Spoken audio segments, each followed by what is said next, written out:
Halo semuanya, Assalamualaikum warahmatullahi wabarakatuh.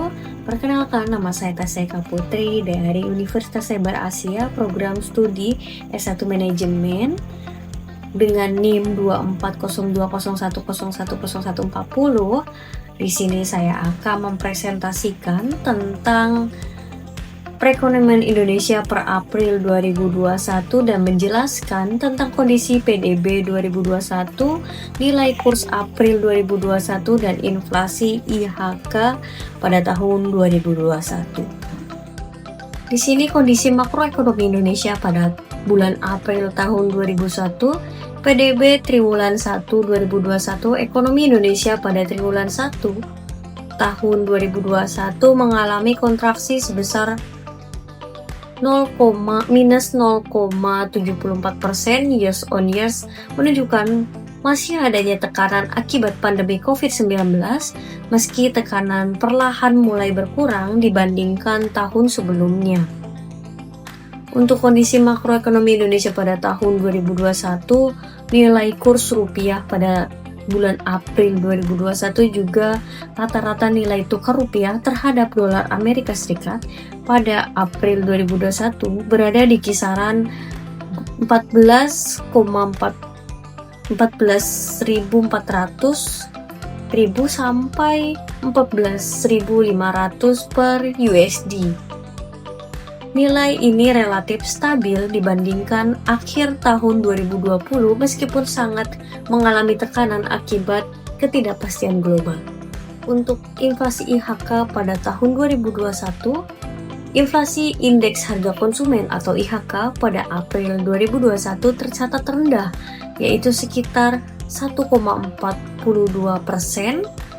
years on years, jauh di bawah target inflasi 2021 yang dipatok 3% atau kurang lebih 1%. Hal ini mencerminkan lemahnya permintaan domestik di tengah pandemi. Untuk pihak-pihak yang terlibat dalam penentuan kebijakan ekonomi di Indonesia yaitu ada Bank Indonesia atau BI, pemerintah eksekutif, otoritas jasa keuangan atau OJK, Dewan Perwakilan Rakyat atau DPR, masyarakat, dan pelaku usaha. Untuk pihak-pihak yang terlibat dalam penentuan kebijakan ekonomi di Indonesia, yang pertama saya akan jelaskan untuk pihak Bank Indonesia atau BI. Sebagai otoritas moneter, BI bertanggung jawab menetapkan dan melaksanakan kebijakan moneter untuk menjaga kestabilitasan nilai rupiah baik dari sisi inflasi maupun nilai tukar. Untuk pemerintah eksekutif, melalui Kementerian Keuangan dan kebijakan terkait, pemerintah menetapkan kebijakan fiskal atau pengeluaran dan penerimaan negara serta kebijakan ekonomi makro lainnya. Untuk otoritas jasa keuangan atau OJK, yaitu mengawasi dan mengatur sektor jasa keuangan untuk menjaga kestabilitasan sistem keuangan. Untuk Dewan Perwakilan Rakyat atau DPR berperan dalam pengawasan dan menetapkan kebijakan fiskal melalui fungsi legislasi atau penganggaran, masyarakat dan pelaku usaha sebagai penerima dan pelaksanaan kebijakan. Untuk dampak penguatan atau pelemahan nilai kurs dan inflasi terhadap PDB triwulan 1 pada tahun 2021 yaitu penguatan kurs rupiah.